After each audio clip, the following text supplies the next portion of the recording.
Hi everyone, welcome back to another video. और आज की वीडियो का टॉपिक होने वाला है how you can find part time jobs in Canada. तो मेरे को 2 साल हो चुके हैं कनाडा में, तो अपने पर्सनल एक्सपीरियंस के हिसाब से मैं आज आपके साथ डिफरेंट वेज शेयर करूँगा जिससे आपको हेल्प हो सकती है जॉब ढूंढने में, पार्ट टाइम या फुल टाइम। तो ये वीडियो काफ़ी हेल्पफुल हो सकती है अगर आप न्यू कमर हैं कनाडा में एज एन इंटरनेशनल स्टूडेंट, या फिर आप डायरेक्ट वर्क परमिट पे लैंड कर रहे हैं।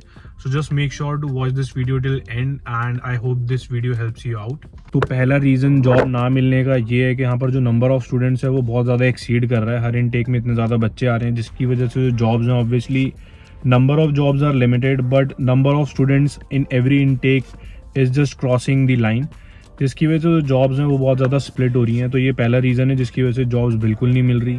और दूसरे रीज़न की बात की जाए तो लास्ट ईयर कैनेडियन गवर्नमेंट ने फुल टाइम अलाउंस दे दी थी स्टूडेंट्स को to work for full time, जिसकी वजह से अगर एक एम्प्लॉयर के पास एक जॉब है तो उसमें पहले 2 से 3 स्टूडेंट्स काम करते थे फॉर अ मंथ, बट अब फुल टाइम की वजह से एम्प्लॉयर ये कोशिश करता है कि मेरे पास एक ही स्टूडेंट रुका रहे because he is allowed to work full time. तो इंस्टेड ऑफ 2 और 3 पीपल वर्किंग देयर, अब वहाँ पर एक ही स्टूडेंट काम कर रहा है।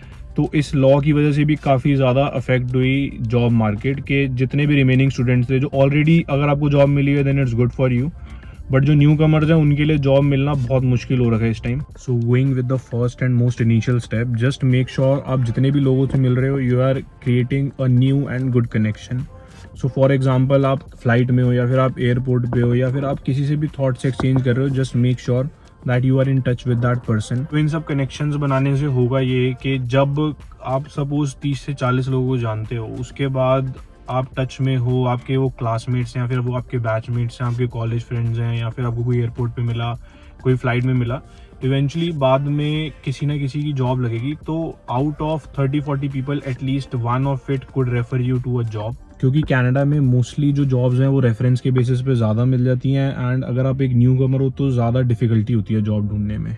अब बात करते हैं दूसरे वे की कि आप second way of finding a job क्या है। तो second way is very basic and very common कि आप इंडीड या फिर लिंक्डइन या फिर जितनी भी ये जॉब हायरिंग साइट्स हैं इन पर जाकर अपना अकाउंट क्रिएट करके you can upload your resume over there and you can target your fashionable jobs. So just make sure to edit your resume before you are submitting an application. जिस भी job के लिए आप submit कर रहे हैं उससे रेलेवेंट होना चाहिए आपका resume. Now talking about the third point. So the third point is reference. Canada में आपकी जितनी ज़्यादा रेफरेंस होगी उतनी ज़्यादा आपकी हेल्प होगी जॉब ढूंढने में। मैंने फर्स्ट पॉइंट जैसा डिस्कस किया था, make a lot of good and new connections. Eventually all those connections ही आपके काम आएंगे लास्ट में, as you don't have family, you don't have relatives over here. तो जितने ज़्यादा कनेक्शन होंगे उतनी ज़्यादा possibility of getting a new job and that can be related to any field. So जितने भी आपके रेफरेंस में लोग हैं, just give them a text and just ask them if they have any vacancy in their reference also. तो reference का बहुत ज़्यादा काम होता है। If they can refer you anywhere with any employer और any of your friend working somewhere, तो उससे आपकी बहुत ज़्यादा हेल्प हो जाएगी रेफरेंस से। So now moving on to the fourth point is आपको सिंपली जाना है गूगल मैप्स पर और अपनी लोकेशन के nearby you have to search for agencies. So basically यहाँ कनाडा में मैन पावर एजेंसीज होती हैं which help you to find a job either on cash or on SIN, whatever you want. So basically वो जो manpower agencies होती हैं they have contracts with many of the factories and warehouses. What they do is they call you in their office, they get you signed some forms and within next week और next day आपको shifts allot हो जाती हैं। And जो agencies के through आप काम कर रहे हो उनका जो पे रेट है वो बेसिक मिनिमम वेज ही रहता है।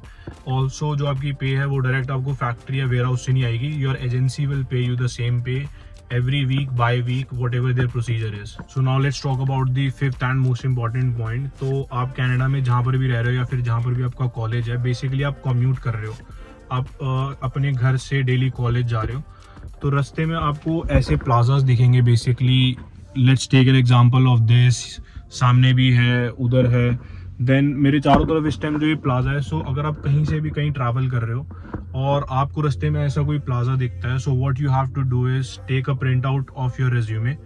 अप्रॉक्स 15 से 20 कॉपीज एक प्लाजा के लिए सफिशिएंट रहेगी।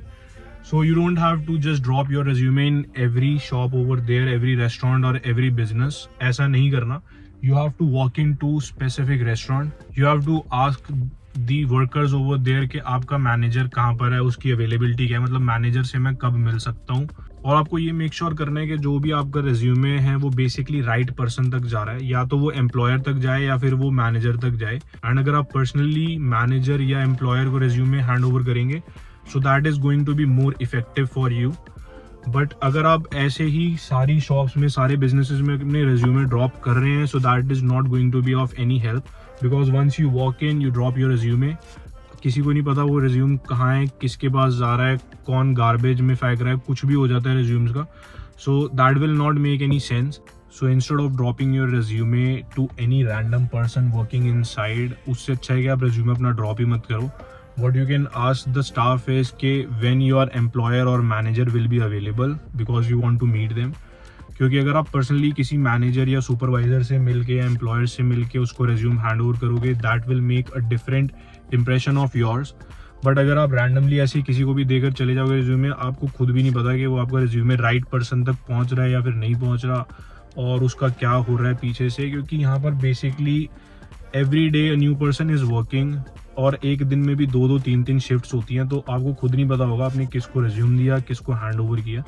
सो जस्ट मेक श्योर, चाहे आपको 2 बार आना पड़े, 3 बार आना पड़े, बट राइट पर्सन से मिलके सुपरवाइजर या मैनेजर से उन्हीं को हैंड ओवर करना अपना रिज्यूम। सो अब करते हैं नेक्स्ट पॉइंट के बारे में बात। सारे पॉइंट्स ऑलमोस्ट अभी तक कवर हो चुके हैं। अब लास्ट और मोस्ट इंपॉर्टेंट एक और पॉइंट मेरे दिमाग में अभी भी क्लिक किया। जितनी भी ब्रांड्स हैं like Walmart, FreshCo, Tim Hortons, McDonald, इनकी आप वेबसाइट्स पर जाकर you can fill up a form over there. उसके बाद they will just give you a call और एन ईमेल के इस लोकेशन पे इस शिफ्ट के लिए अवेलेबिलिटी है। आपको बेसिकली वॉक इन करना पड़ेगा। तो अगर आप लैंड कर रहे हो और आप देख रहे हो सामने आपकी वॉलमार्ट है या फिर कोई बड़ी ब्रांड है, सपोज टिम हॉर्टन्स, मैकडोनल्ड्स या ऐसी कोई भी बड़ी ब्रांड है, don't walk in to that store, because जितनी भी बड़ी ब्रांड्स हैं what they do is they basically have their hiring application on their website. तो अगर आप वॉलमार्ट के अंदर विजिट कर रहे हो या फ्रेशको के अंदर, टिम हॉर्टन्स के अंदर, कोई सेंस नहीं बनेगी जाने की, बिकॉज इवेंचुअली इन सब जगहों पे जो हायरिंग है वो डायरेक्ट इनकी वेबसाइट से होती है। So what you need to do is visit these big brands website. वहाँ पर जाकर आप एक एप्लीकेशन भरो, और अगर इनके पास अवेलेबिलिटी होगी लोकेशन पे किसी भी, तो ये आपको खुद ईमेल रिवर्ट बैक कर दें that we have this availability at this location, और आप इतने बजे इस लोकेशन पे इंटरव्यू के लिए आ सकते हो। So that's the best way if you want to apply for Walmart, FreshCo या फिर किसी भी बड़ी ब्रांड के साथ। सो एक और बहुत ज़्यादा कन्फ्यूजन रहती है, लोग ये सोचते हैं कि यार कनाडा आके हमें ऑड जॉब्स क्यों करनी पड़ रही हैं। तो उसके पीछे एक बहुत बेसिक सा रीज़न है that you are coming as a student, और as a student you are just allowed to work 20 hours a week.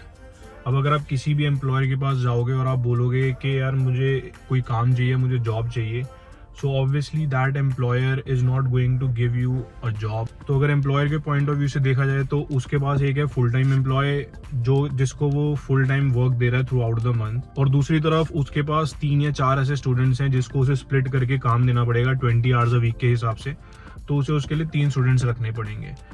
तो एम्प्लॉयर के पॉइंट ऑफ व्यू से देखा जाए तो ऑब्वियसली उसके लिए एक फुल टाइम एम्प्लॉय ज़्यादा वर्थ इट है, जिसकी वजह से जो जॉब्स हैं बहुत मुश्किल हो जाती हैं स्टूडेंट्स को मिलनी।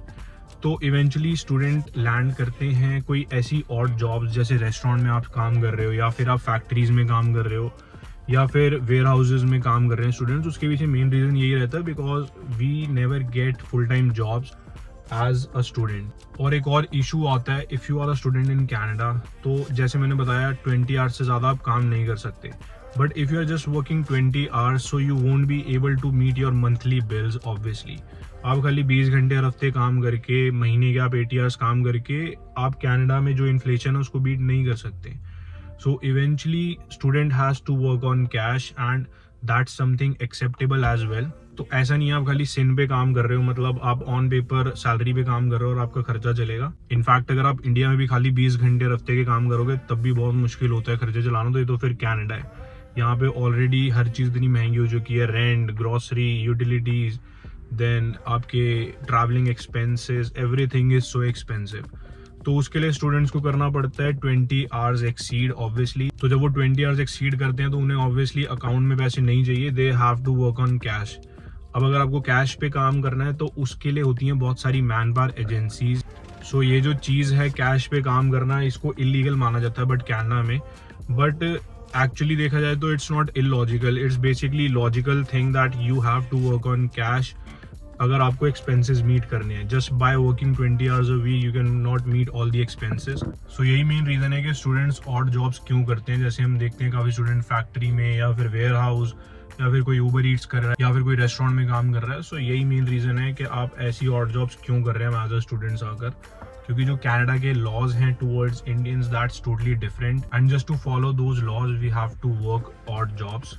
सो I guess that's all for this video. बाकी अगर किसी का कोई और भी कंसर्न हो जॉब रिलेटेड या फिर किसी और related concern, just drop a comment down in the comment section and I hope I will be able to revert back. So अगर आपको वीडियो अच्छी लगी, make sure to hit the like button and also go to my channel to watch other same related stuff. बाकी मिलते हैं अगली video में किसी नए टॉपिक के साथ. Thanks for watching this video. Bye.